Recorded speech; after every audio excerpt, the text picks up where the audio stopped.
No one could calm the furious Arab millionaire woman until the single-father janitor spoke fluent Arabic and everything changed. Before we dive in, whether you're having your morning coffee or winding down for the night, you're exactly where you need to be. The marble floors of the Grand Plaza Hotel gleamed under crystal chandeliers, but nothing could reflect the storm brewing at the reception desk. Amara al-Rashid, draped in designer silk worth more than most people's yearly salary, slammed her diamond-encrusted phone against the mahogany counter with such force that several guests in the opulent lobby jumped at the sound. "This is absolutely unacceptable." Her voice echoed through the vast space, bouncing off imported Italian marble walls and causing conversations to die mid-sentence. Women in Chanel suits paused their afternoon tea, while businessmen in $1,000 suits turned to stare at the spectacle unfolding before them. "I specifically requested the penthouse suite 3 months ago, confirmed it twice with your incompetent management, and you dare offer me some ordinary room like I'm a common tourist?" The trembling desk clerk, barely 22 with nervous sweat beading on his forehead, fumbled through reservation papers with shaking hands. His name tag read, Michael, and this was clearly his worst nightmare coming true.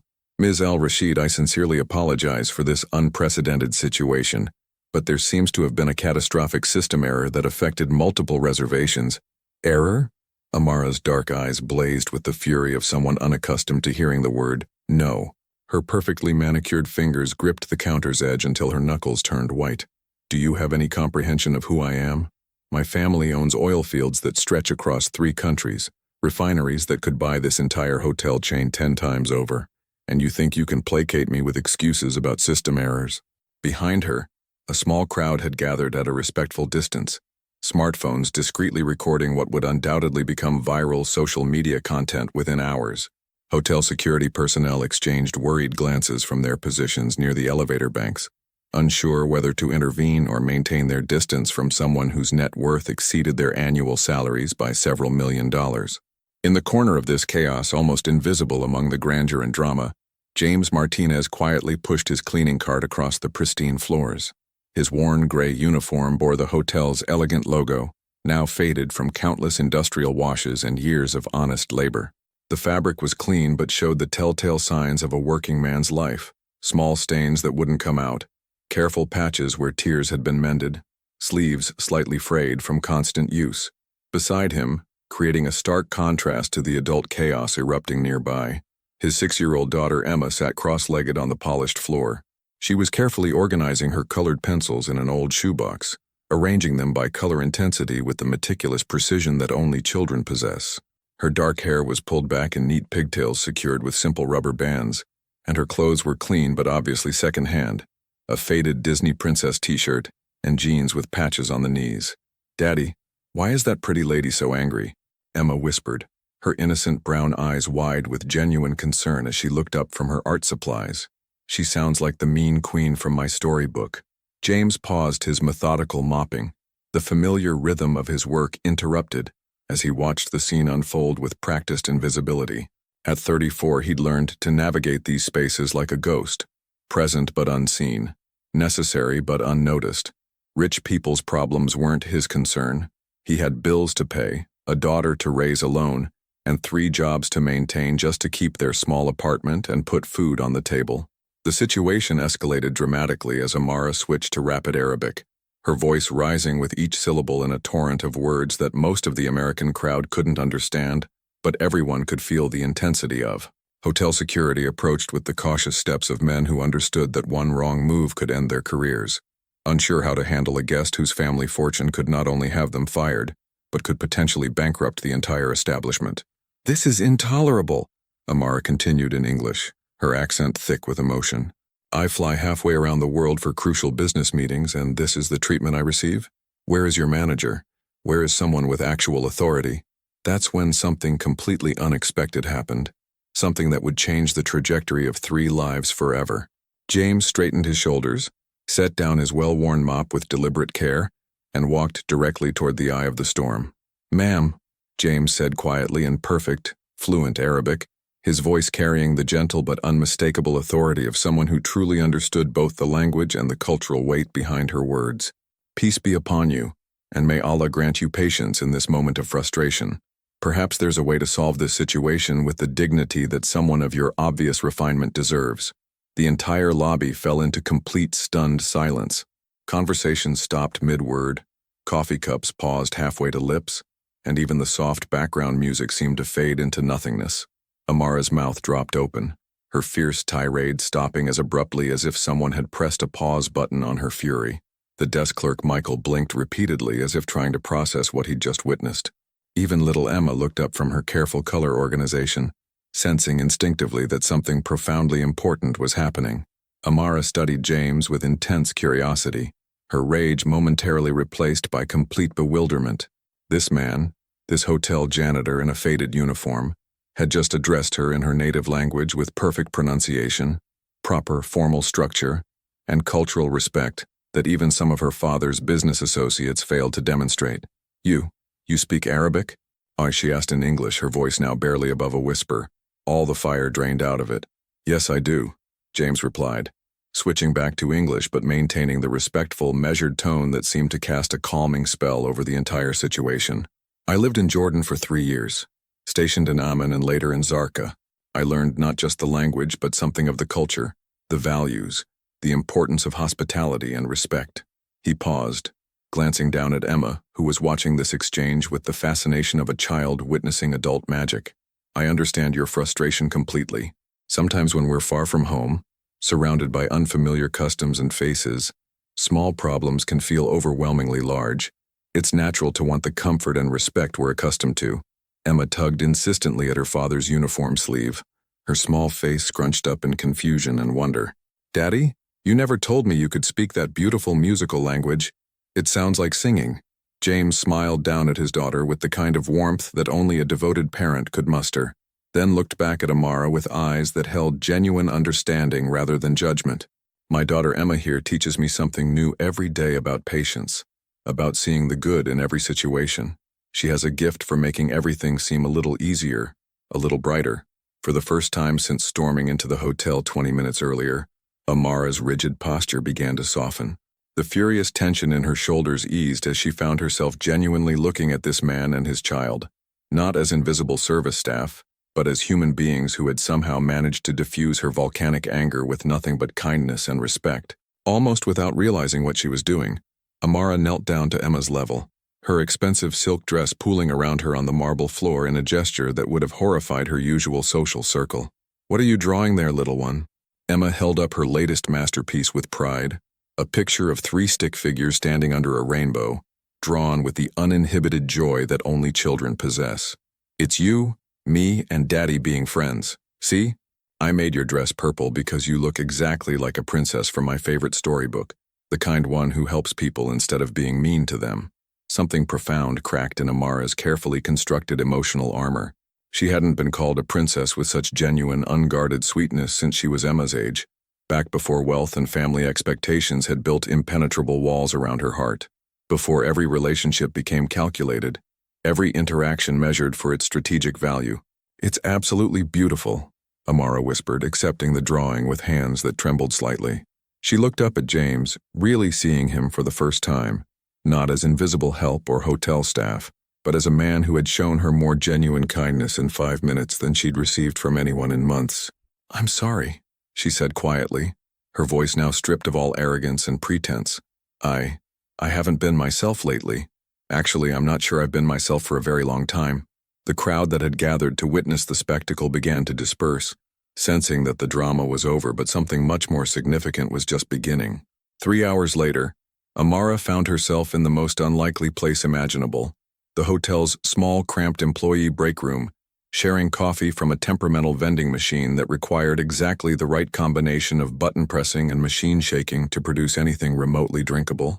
This was something she had never done in her 32 years of rigidly privileged existence, where even her morning coffee was prepared by a personal assistant using beans that cost more per pound than most people spent on groceries in a month.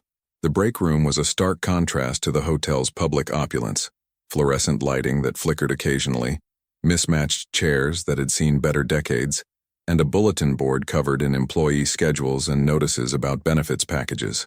Yet somehow in this humble space, Amara felt more comfortable than she had in any of the five-star restaurants or exclusive clubs she usually frequented. Emma sat cross-legged between them on the worn linoleum floor, chattering enthusiastically about her favorite cartoons, while working her way through a new coloring book that Amara had impulsively bought from the hotel gift shop. The little girl's animated descriptions of cartoon characters and their adventures filled the small room with a kind of joy that Amara had forgotten existed. "So you were actually stationed in Jordan for military service?" Amara asked, stirring sugar into her surprisingly decent vending machine coffee, genuinely curious about another person's life story for perhaps the first time in years. James nodded, cradling his steaming cup in work-roughened hands. "Army translator and cultural liaison, 2016 to 2019.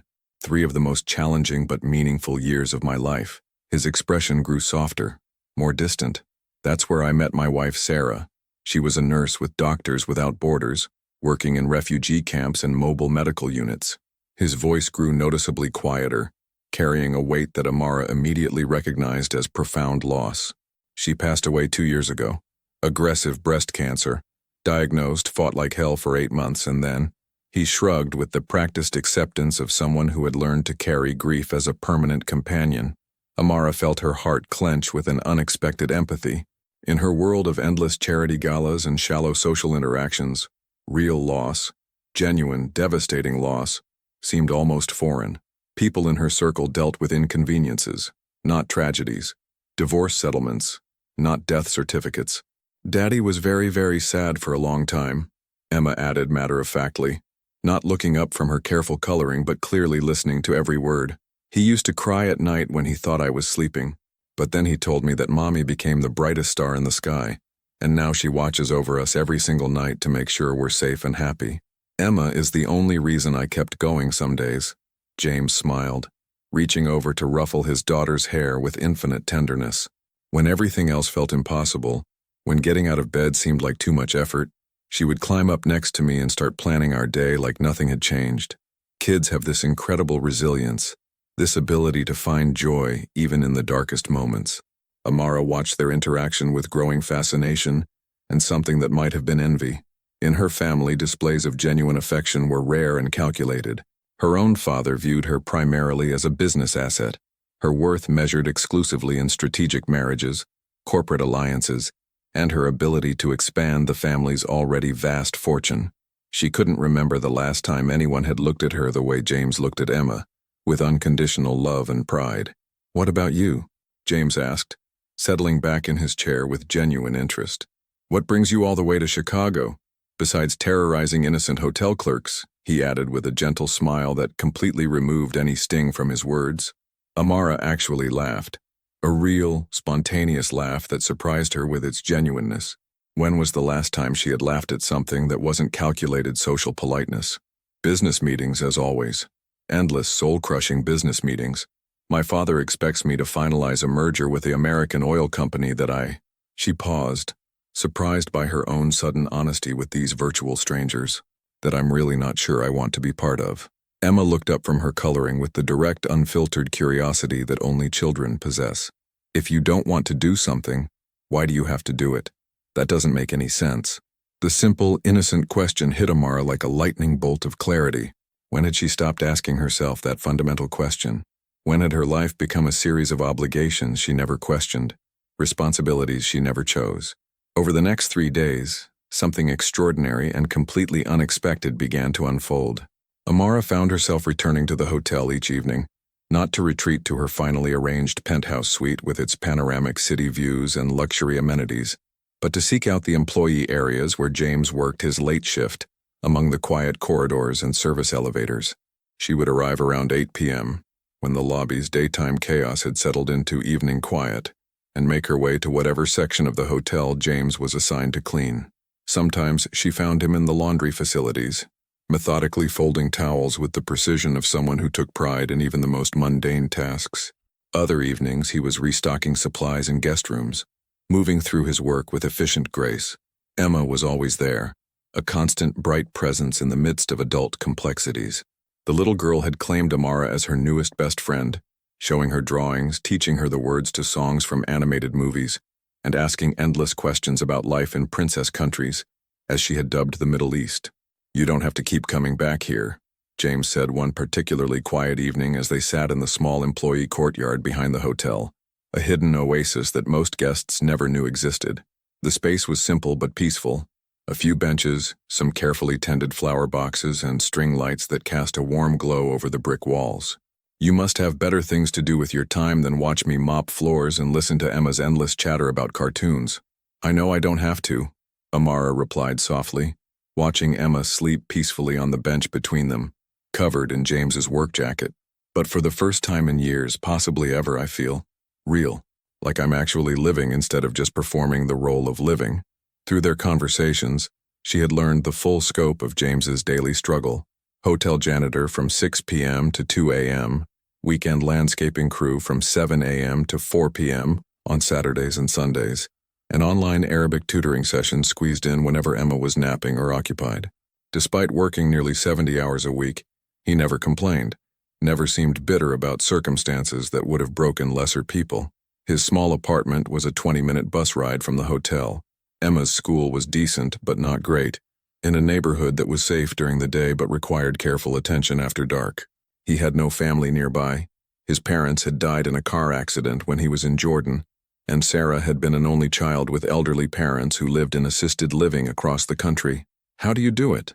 Amara asked one night, the question that had been building in her heart for days finally finding its voice. "How do you stay so positive, so genuinely kind when life has been so incredibly unfair to you?"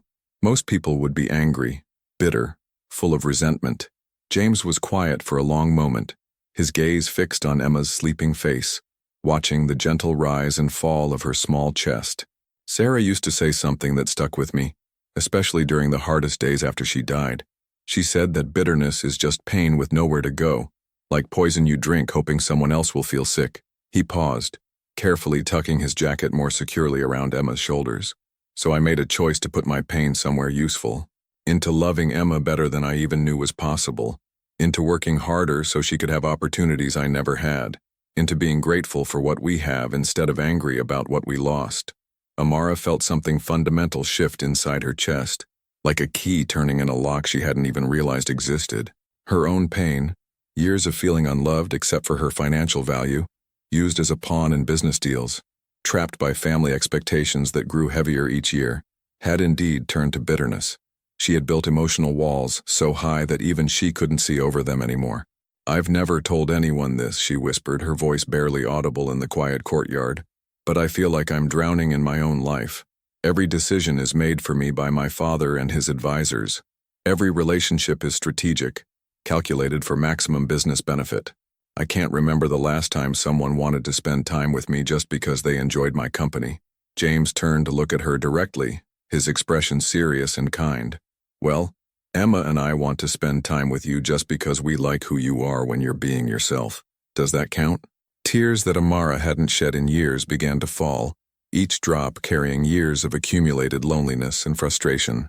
In this quiet courtyard with a widowed father and his sleeping child, she felt more genuinely valuable, more truly seen and appreciated than all her family's oil money had ever made her feel. But she had no idea that 3 floors above them, someone was watching through telephoto lenses, taking photographs that would change everything and threaten to destroy this fragile new happiness before it could fully bloom. The next morning arrived with the subtlety of a natural disaster. Amara's phone began exploding with calls at 6:47 a.m., the shrill ringtone cutting through her sleep like a knife through silk. Her father's voice thundered through the speaker even before she could manage a groggy hello, his rage traveling across 8 time zones with perfect, terrifying clarity. "What is the meaning of these photographs?" Khalil al-Rashid's fury filled the opulent penthouse suite, seeming to vibrate off the floor-to-ceiling windows that offered a panoramic view of Chicago's awakening skyline. "My daughter, the heir to a multi-billion-dollar empire, the future leader of Al-Rashid Industries, fraternizing with hotel staff like some common tourist with no sense of propriety or family honor." Amara's blood ran cold as she opened the email attachments with trembling fingers.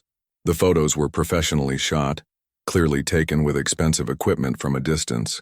They showed her laughing with James in the employee breakroom, sitting close together in the courtyard with Emma asleep between them, accepting the little girl's drawing with obvious emotion. walking through hotel corridors deep in conversation with a man in a janitor's uniform. Innocent moments, genuine human connections, twisted into something scandalous by the photographer's invasive lens, and the implications that would inevitably follow.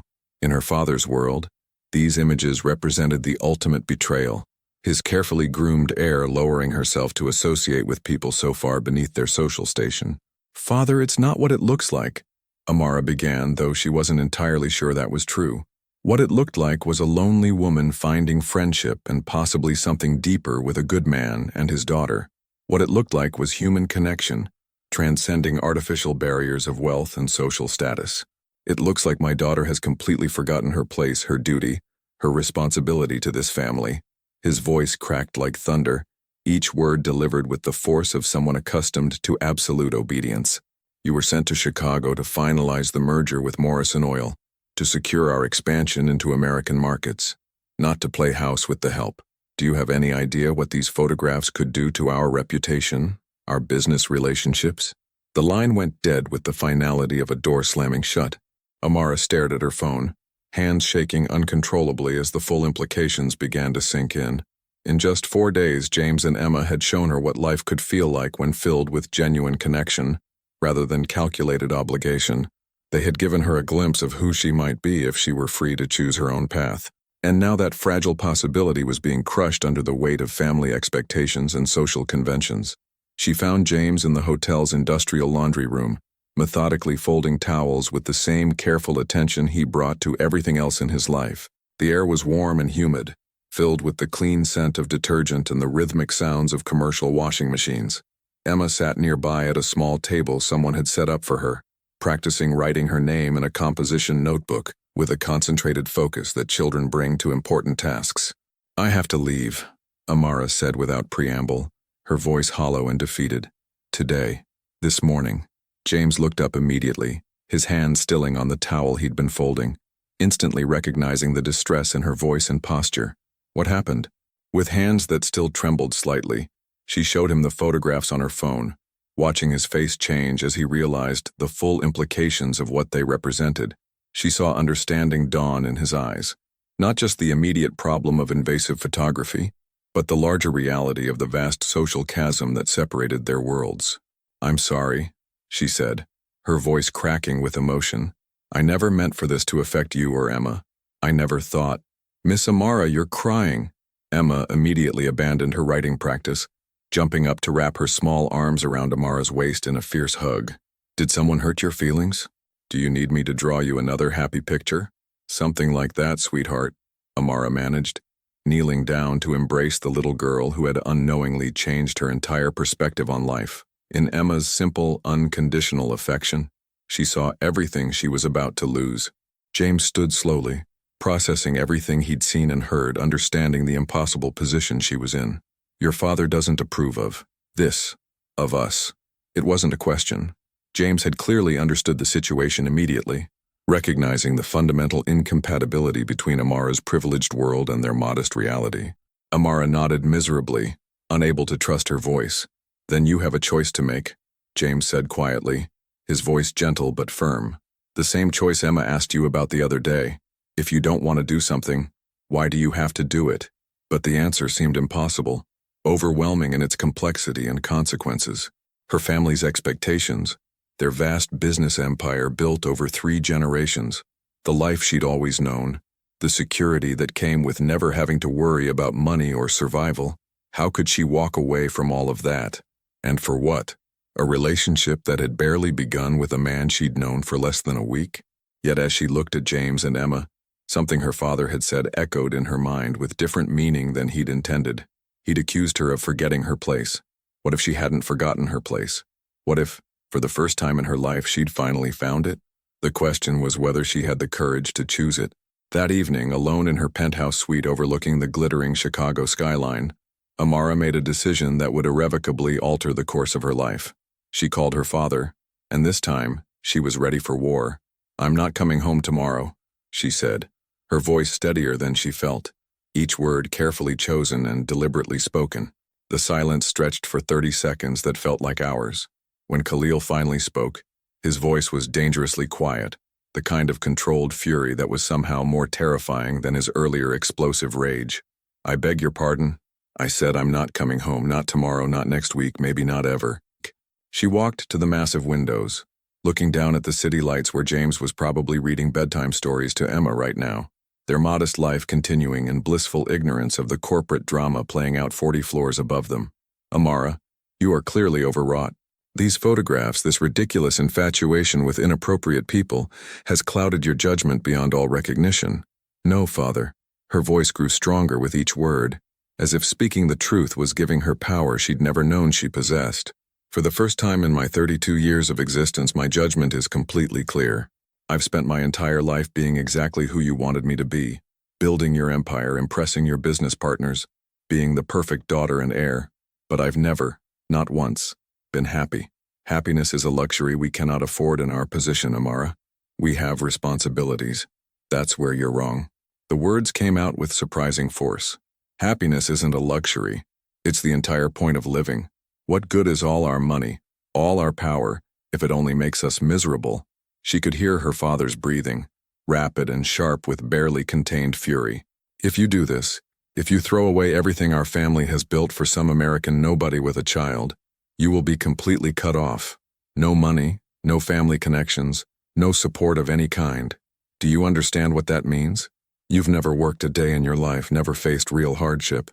You have no idea how to survive in the real world." The threat should have terrified her. A week ago, it would have sent her running back to Dubai with her tail between her legs, begging forgiveness and accepting whatever marriage arrangement he had planned next. But now, thinking of Emma's innocent wisdom and James's quiet strength in the face of real adversity, she felt something she'd never experienced before: complete freedom. "I understand perfectly," she said with calm finality, "and I accept those terms. Amara, don't be foolish." She hung up the phone and immediately turned it off, cutting the final cord that connected her to her old life. 2 hours later, there was a soft, hesitant knock at her door. Through the peephole, she saw James standing in the hallway, still wearing his work uniform, holding Emma's hand. The little girl was in her favorite pajamas, pink with cartoon unicorns, clutching the very first drawing she'd made that day they met. "Emma insisted we bring you this," James said quietly when Amara opened the door. "She was worried that you might be sad tonight and might need a reminder that you have friends who care about you." Amara knelt down as Emma approached with the serious expression of a child on an important mission. "I wanted you to keep my very first picture," the little girl said solemnly, pressing the slightly crumpled drawing into Amara's hands. "So you remember that even when people are mean and say hurtful things, there are still friends who love you just because you're you." As Amara accepted the drawing for the second time, she realized with crystal clarity that Emma was absolutely right. She had found something infinitely more valuable than all her father's oil money could ever buy. A family that chose to love her simply because she existed, not because of what she could provide or how she could be useful. But tomorrow would bring the hardest part, figuring out how to build an entirely new life from scratch. And she still had no idea if James would want to be part of that uncertain future. Dawn broke over Chicago with the harsh reality of Amara's new circumstances. She sat on her penthouse balcony, watching the city wake up below, while clutching Emma's drawing and a cup of coffee that had grown cold hours ago. The weight of her decision pressed down like a physical force. She had just walked away from a billion-dollar inheritance and a life of absolute security. Her phone, turned back on for the first time since hanging up on her father, immediately buzzed with dozens of missed calls and messages. Her assistant Layla had sent increasingly frantic texts. "Your father is freezing all accounts. The board is meeting an emergency session. Please call immediately." When Amara tried to use her credit card for breakfast, it was declined. Her father had moved faster than she'd anticipated. Within 12 hours, she had gone from unlimited wealth to having exactly $247 in cash and no access to any of her previous resources. "Miss Amara," Emma's voice rang through the hotel lobby like a bell of pure joy. The little girl ran toward her, pigtails bouncing, carrying a paper bag that smelled deliciously of homemade breakfast. "Daddy made extra pancakes because he said you might be hungry." James approached more cautiously, his work shift just ending, still processing everything that had happened the night before. "I wasn't sure you'd still be here," he admitted quietly. "I'm not going anywhere," Amara said, and for the first time in hours she smiled genuinely. "Though I might need to learn how to make my own coffee." James studied her face carefully. "Your father cut you off completely, didn't he?" Amara nodded, surprised that she felt relief rather than panic. Everything. Bank accounts, credit cards, trust funds. I'm officially broke by any standard I've ever known. She laughed, a sound that held both fear and exhilaration. I have less money right now than most teenagers.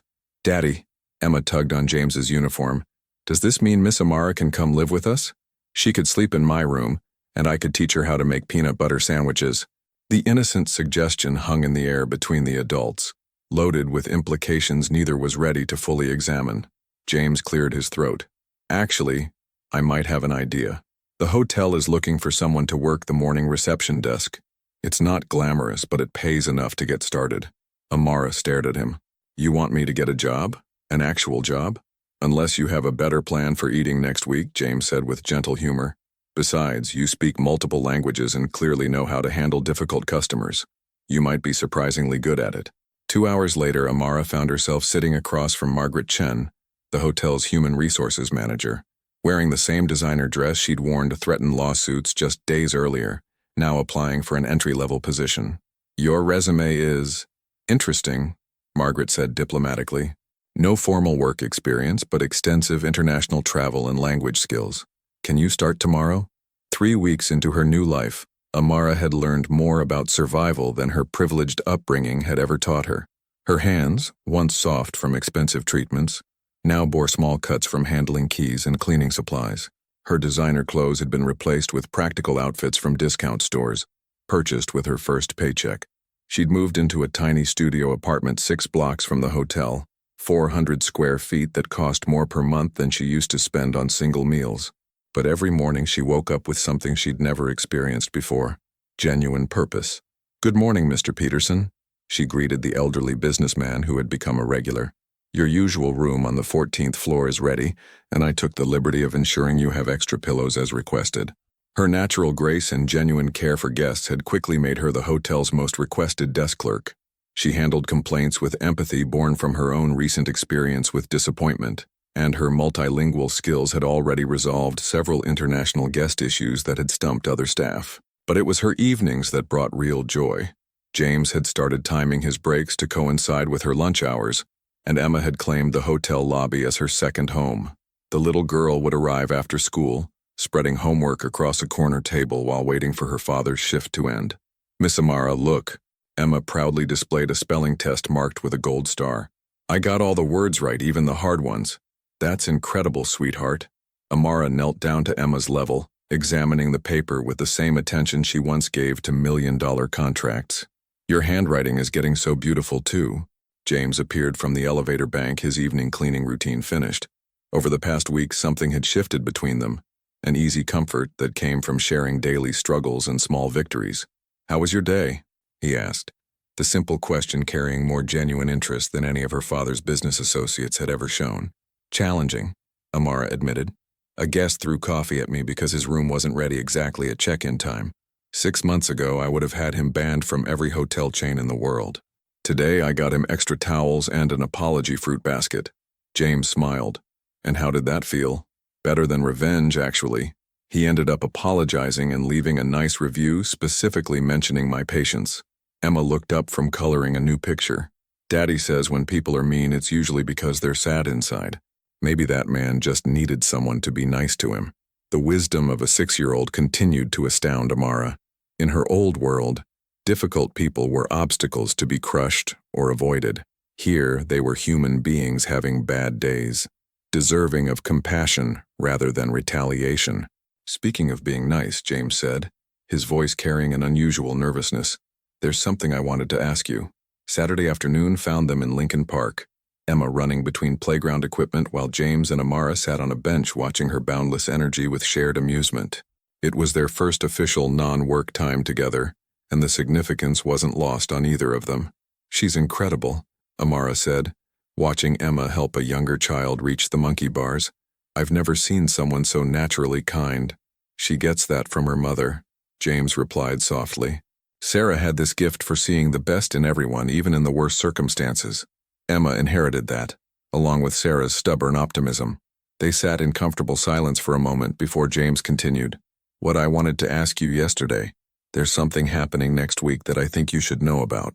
Amara turned to face him fully, noting the careful way he was choosing his words. Emma's school is having their annual father-daughter dance next Friday. It's always been hard for me. Sarah used to help her pick out dresses, do her hair, all the things I'm not very good at. He paused, watching his daughter's joyful play. This year, Emma asked if you could help her get ready. She wants you to be there. The request hit Amara unexpectedly deep. She wants me there?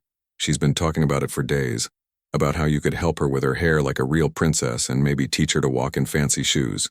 James smiled, but Amara could see the vulnerability in his eyes. I know it's a lot to ask. We're not. We haven't defined what this is between us. Before Amara could respond, Emma came running over, grass stains on her knees, and pure excitement radiating from every inch of her small frame. Miss Amara, Daddy told you about the dance, didn't he? Will you help me be beautiful? I want to look like you, all elegant and graceful. Amara's heart melted completely. I would be honored to help you get ready, sweetheart. We'll make sure you're the most beautiful girl at the entire dance. Emma threw her arms around Amara's neck with uninhibited joy. This is going to be the best dance ever. I can't wait to show everyone my two favorite people. Over Emma's head, Amara met James's eyes. In that moment, she realized they were no longer just friends helping each other through difficult circumstances. Somehow, without planning or announcing it, they had become something that felt remarkably like a family. That evening, as they walked back toward the hotel, Emma skipping ahead of them, James took Amara's hand for the first time. His palm was rough from years of physical labor, completely different from the soft hands of men in her previous world, but it felt like coming home. Amara, he said quietly, I need you to know something. Us, it's not charity or gratitude. You're not some lost princess I'm rescuing, and I'm not your project. I'm falling in love with who you really are. She stopped walking, their joined hands bringing him to a halt beside her. James, I need you to understand something too. 3 months ago, I thought love was something that happened in business contracts. I thought security came from bank accounts and family connections. But you and Emma have taught me that real security comes from being genuinely known and chosen by people who see all of you and decide to stay anyway. Emma had noticed they'd stopped and came running back. Are you guys being mushy? She asked with 6-year-old directness. Because it's okay if you are. I think it's nice when people love each other. They looked down at this wise little girl who had somehow become the heart of everything good in both their lives. Yeah, sweetheart, James said, his voice thick with emotion. We're being a little mushy. Good, Emma declared with satisfaction. Now can we get ice cream? The morning of the father-daughter dance arrived with unexpected drama. Amara was helping Emma with her hair in James's small apartment when her phone rang with an unknown number. Against her better judgment, she answered. Amara, her father's voice was cold and controlled. I'm calling to give you one final opportunity to return home with your dignity intact.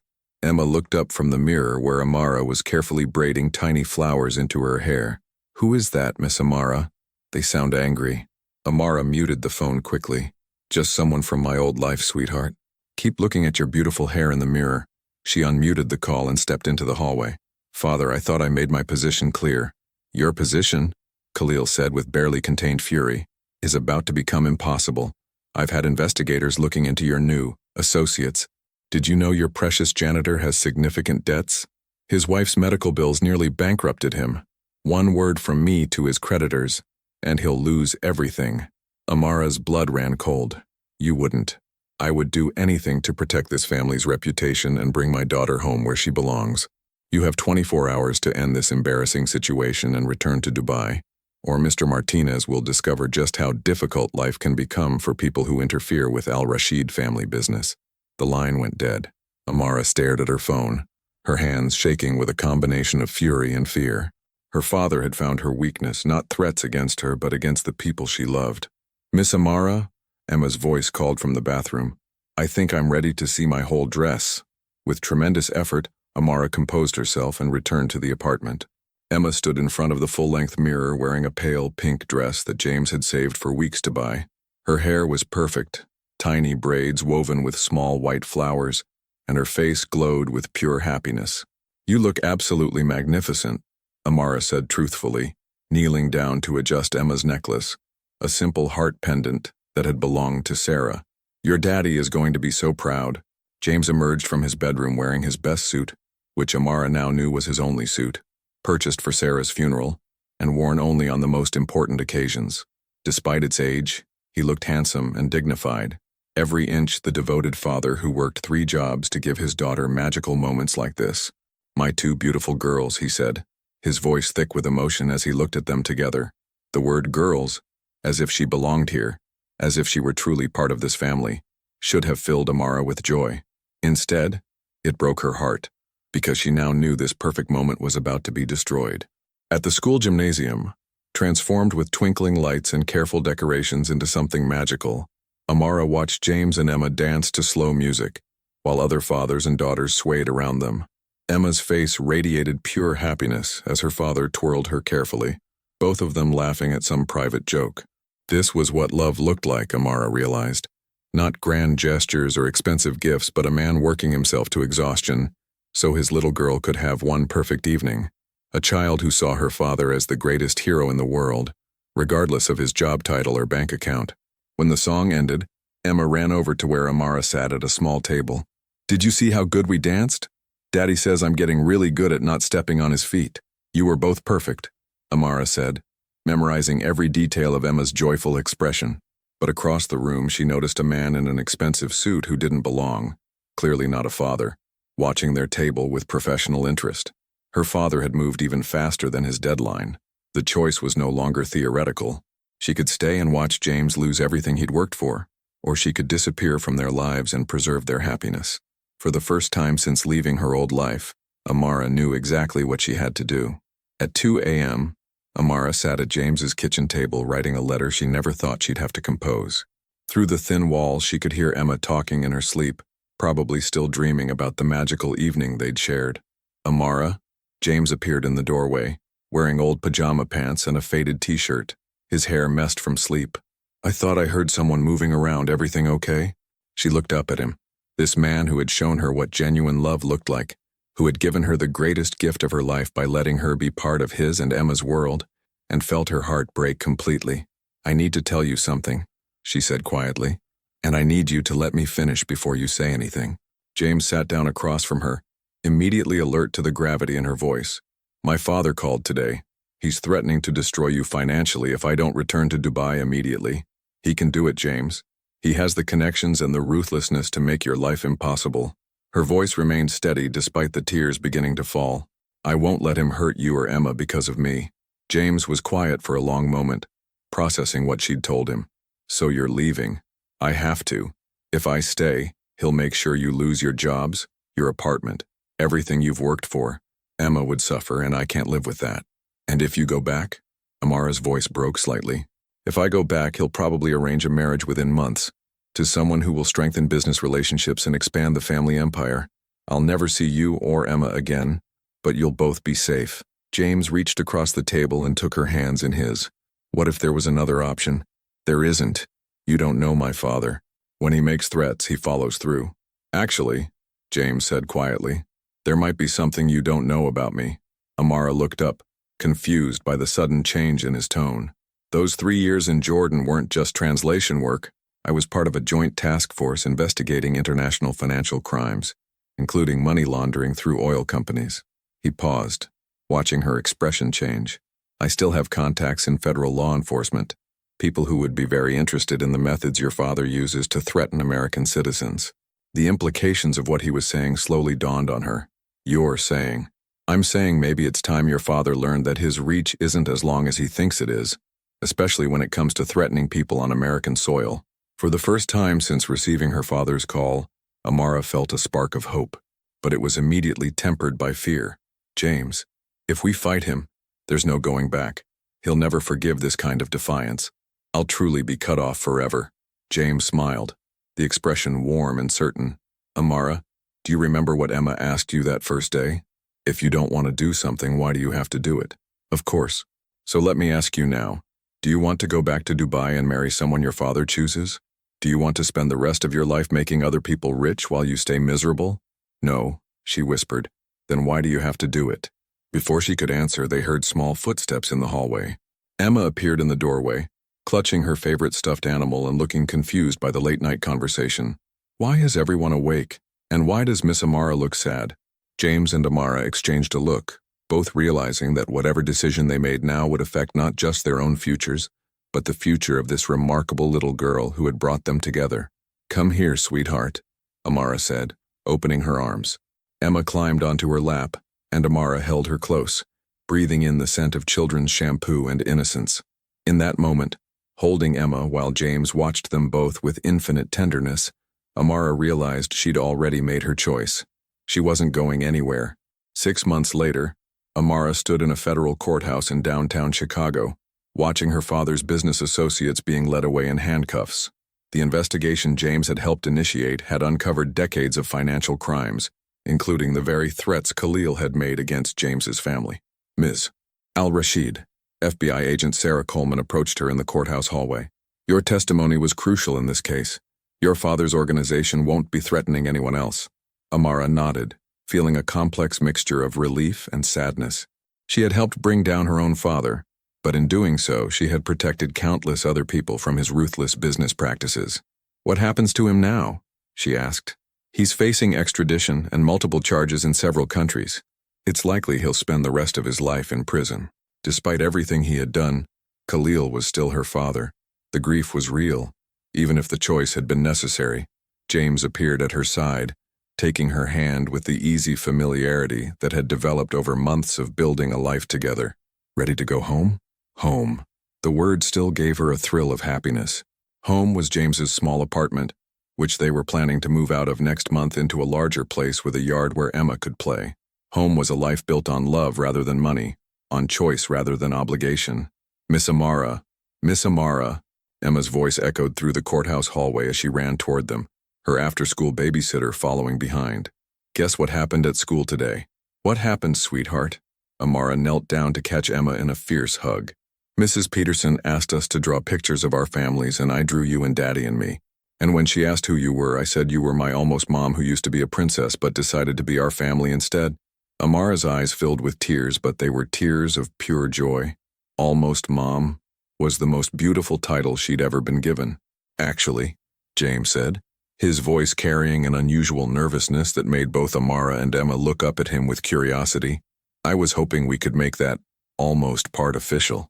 He pulled a small velvet box from his pocket, dropping to one knee right there in the courthouse hallway. "Amara, 6 months ago you taught me that love isn't about finding someone who fits into your existing life. It's about building an entirely new life with someone who makes you want to be better than you ever thought possible." Emma gasped with delight, bouncing on her toes. "Is Daddy asking you to marry us?" "Emma and I have been talking," James continued, his eyes never leaving Amara's face, "and we've decided we don't want to be your almost family anymore. We want to be your real family, forever and always. Will you marry me?" Through her tears, Amara looked at these two people who had shown her what unconditional love looked like. A man who worked 3 jobs without complaint and still had energy to read bedtime stories. A little girl who saw the world with kindness and infinite possibility. "Yes," she whispered, then louder. "Yes, of course, yes." As James slipped the simple, beautiful ring onto her finger, a ring he'd saved for months to buy, Emma threw her arms around both of them. "Now we really are a family," Emma declared with satisfaction. "And Miss Amara, you don't have to be a princess anymore. You can just be our mom." Amara laughed through her tears, holding tight to her new family in the middle of a courthouse hallway. She had lost a fortune and gained everything that mattered. She had walked away from a life of privilege and found a life of purpose. But most importantly, she had learned that sometimes the greatest courage isn't in holding on to what you have. It's in letting go of what's wrong to reach for what's right.